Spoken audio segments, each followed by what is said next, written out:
يا ريفيرو يا ابو الرفاريف يا حلو يا حبيب قلبي، انت رايح بكره تلعب في الواندا مولتا بلوتانو مع كابتن علاء عبد العال سيميوني، فتعالى اقول لك تفك التكتلات الدفاعيه بتاعته ازاي. يلا بينا يلا بينا. بص يا باشا، بكره هتلعب 4-1 ليه؟ عشان لو انت رجعت بواحد بس كده من دول التكتلات الدفاعيه هتقرفك قرف السنين. خط دفاعك كله متصاب، فانت هتلعب بكره بأوفا عشان ياخد الثقه. حلو الكلام.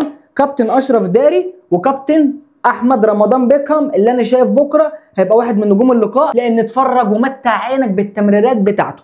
كريم فؤاد هو اللي هيبقى باك شمال عشان محمد شكري متصاب، وعمر كمال عبد الواحد هو اللي هيبقى باك رايت. طيب الخطه بتقول كالاتي: اخرج لي هنا كده يا ابني وغطي لي كده. حلو الكلام. مين اللي هيغطي كل ده؟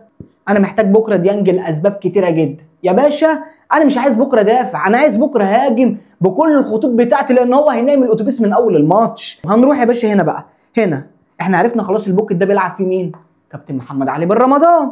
خش هنا بقى مهاجم تاني. طيب كابتن اشرف بن شرقي احسن لعيب جناح في مصر، بيعرف يقف على الكوره وبيعرف يعمل تنظيم للهجم.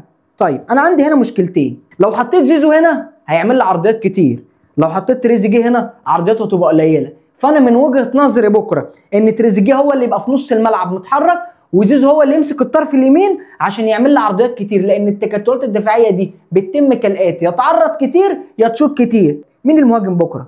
بكره جراديشار.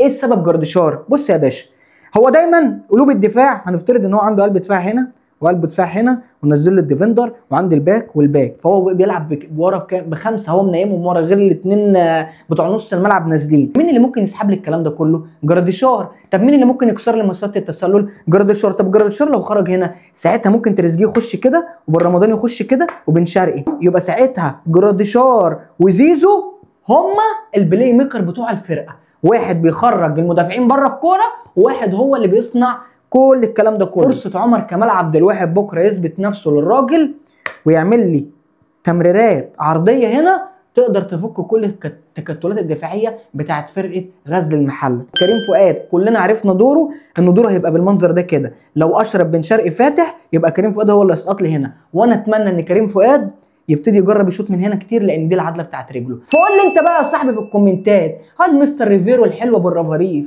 بكره هيكسب كابتن علاء عبد العال سيميوني، ولا شكلها بكره فاهم ليله من ليالي المحله؟